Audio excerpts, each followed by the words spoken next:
दूसरी बन गई साध्वी। मैं आपको दिखाने जा रहा हूं, बॉलीवुड की एक्ट्रेस रही ममता कुलकर्णी, कई फिल्मों में काम कर चुकी हैं, अब महाकुंभ में पहुंच गई और साध्वी बन गई हैं। यह तस्वीर आप देख रहे हैं किन्नर अखाड़े के साथ, ये ममता कुलकर्णी को आप देख रहे हैं और ममता कुलकर्णी महाकुंभ में पहुंची है। अगली तस्वीर देखिए जरा, ये गई है संगम में, डुबकी लगाई है ममता ने और उस पूरी प्रक्रिया का हिस्सा है जो एक अदाकारा से, एक सामान्य महिला से और साध्वी तक ले जाता है।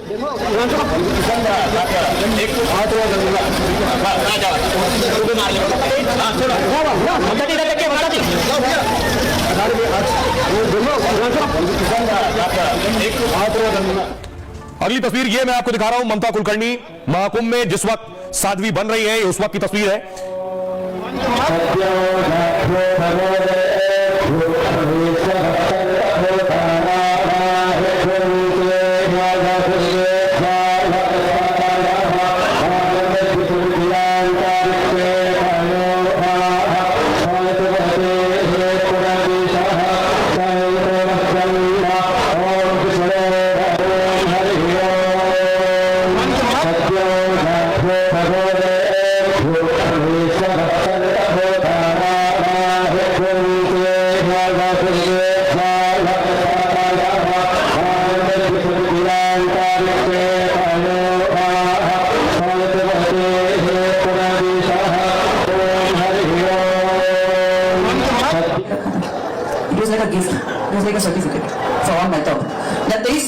सामने आ गया इसमें और ये आश्रम सिर्फ मेरे गुरु को थैंक्स करने के लिए था, महाकाल और महाकाली को थैंक्स करने के लिए, और कुछ नहीं।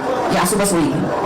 अच्छा, ज्यादा उसको मैं क्या हूँ, देखो अंदर से तो मैं सन्यासी हूँ, मैंने सब कुछ तो त्याग किया और क्या कर सकते, लेकिन थोड़ा सा एक रहने के लिए जीवन में बड़ा आपको प्रकृति में होना पड़ेगा, वरना कुछ रहना नहीं रहने के लिए जीवन में। क्या रहेगा, कोई वैसी नहीं मेरे जीवन के लिए सिवाय ध्यान भक्ति और इसमें।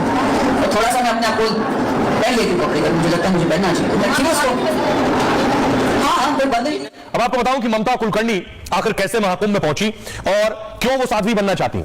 बॉलीवुड एक्ट्रेस ममता कुलकर्णी अब सन्यासिन बन गई है। तस्वीरें आप देख रहे हैं, ये जिस वक्त वो प्रयागराज पहुंची, उन्होंने किन्नर अखाड़े में आकर सन्यास की दीक्षा ले ली। दावा है कि वो किन्नर अखाड़ा की महामंडलेश्वर बन गई।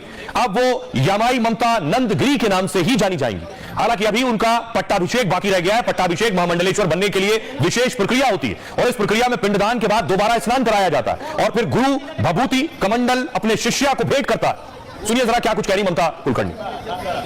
मैंने लक्ष्मी नारायण त्रिपाठी को चुना बिकॉज आज शुक्रवार है और सर्वप्रथम आज महाकाली का दिन है और मुझे कल महामंडलेश्वर बनाने की तैयारी चल रही थी। मुझे पूछा गया तो, लेकिन आज मुझे महाशक्ति ने आदेश दिया कि मुझे ये चुनना है लक्ष्मी नारायण त्रिपाठी जी को, बिकॉज वो साक्षात अर्धनारेश्वर के स्वरूप है और इससे बड़ी मेरे लिए क्या उपाधि हो सकती है कि एक अर्धनारेश्वर के हाथ में मेरा पट्टाभिषेक हो रहा है।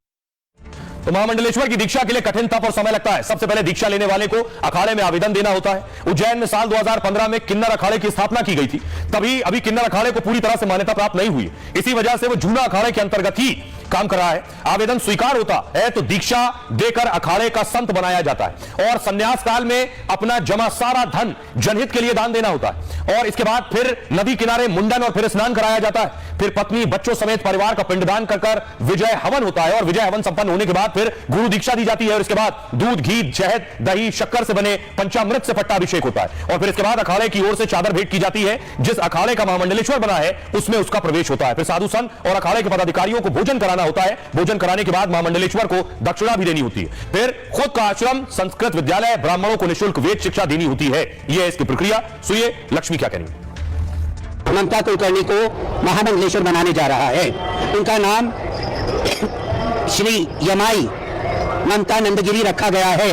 जैसे मैं बात कर रही हूँ, उनका पिंडदान का कार्यक्रम हो रहा है और उनके सारे क्रियाक्रम जो महामंडलेश्वर होने के पहले होते हैं वो सारा चीज किया जा रहा है। सबको जो भी सनातन के ध्वज में आएगा हम उसको आगे लेके चलने का प्रयास करेंगे। तो वो पूर्ण रूप से सनातन में शरणागत होके आई हैं। जो बच्चा हमारा सनातनी है वो सनातन धर्म में आया है, हम किन्नर अखाड़ा उसको अपनाएगा। तो भाई खबरों में आगे बढ़ते हैं। आज की एक और बड़ी खबर है सैफ अली खान से जुड़ी। सैफ पर हमला और उसकी ढेरों थ्योरी, अलग अलग कहानियां सामने आ रही है। सैफ अली खान फिट होकर निकल आए, उसको लेकर सवाल उठने लगे। सैफ अली एक्टिंग कर रहे थे या रियल में हमला हुआ था, सियासतदान उस पर भी सवाल करने लगे। अगली तस्वीर दिखाऊं, लेकिन अब सवाल हो रहा है आरोपी को लेकर, जो कस्टडी में आरोपी है, जिसे पुलिस अलग अलग जगह लेकर जा रही है। यही वो हमलावर है जिसने सैफ पर हमला किया था, या हमलावर असली और नकली में कुछ खेल है? अगली तस्वीर देखिए जरा। खुद आज हमलावर का वकील कह रहा है कि जिसे गिरफ्तार किया गया ये वो शख्स नहीं है जो सैफ के घर गया था हमला करने के लिए। देखिए जरा वकील का दावा क्या है अटैकर के। वकील क्या कह रहा है? एक्टर सैफ अली खान पर हमला मामले में ट्विस्ट, आरोपी के वकील ने सनसनीखेज दावा किया है। वकील संदीप शिखाने ने पूरी घटना को स्क्रिप्टेड बताया है कि इसकी स्क्रिप्ट थी। सीसीटीवी से आरोपी की तस्वीर का मिलान नहीं होता है। आरोपी के वकील ने फॉरेंसिक रिपोर्ट पेश की। वकील का दावा है कि आरोपी की नाक की रेखा अलग है, आंख की रेखा, जबड़े की रेखा अलग है। एक निजी लैब की रिपोर्ट होने का दावा किया। आरोपी के वकील ने जांच प्रक्रिया पर सवाल उठाए। वकील का दावा है कई ऐसे साक्ष्य हैं जो छिपाए गए हैं। सुनिए जरा वकील क्या कह रहा है।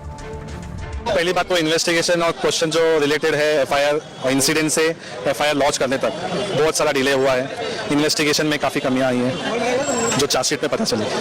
लेकिन आपने जिक्र किया था कोर्ट परिसर में कि कोई भी उनके घर का सदस्य सैफ के घायल होने के बाद ना फोन किया, सौ पर ना कोई जानकारी दी, इस बारे में क्या कहेंगे? क्योंकि इमीडिएटली उनको फर्स्ट एड रेमेडी दी नहीं गई है। काफ़ी देर के बाद वो खुद हॉस्पिटल गए और उनके घर में सब फैमिली मेंबर्स होने के बावजूद भी ऐसा हुआ है, तो वो बहुत क्वेश्चनेबल है। फॉरेंसिक रिपोर्ट को लेकर आप क्या कहेंगे? क्योंकि दोनों की तस्वीर की जब तुलना की जा रही है तो उसमें बहुत सारी भिन्नता पाई जा रही है। बहुत सारी फेस स्ट्रक्चर से, आई से, जॉय लाइन से, स्किन टोन से काफ़ी अलग। खबरों में आगे बढ़ते हैं। बिहार से खबर है, मैंने आपको बताया था बिहार में नोटों का भंडार मिला है। शिक्षा अधिकारी के घर से ये नोट मिले, जो नोटों की गड्डियां आप देख रहे हैं, पूरी सजी हुई गड्डियां, करोड़ों रुपए कैश बताया जा रहा है जो घर से मिला है, बोरे में मिला है। उसके बाद बाकायदा काउंटिंग मशीन मंगानी पड़ी, जिसके बाद ये गिनती शुरू हुई है। डीईओ के घर पहुंचा था ये एजेंसी और उसके बाद यहां गिनती शुरू हुई।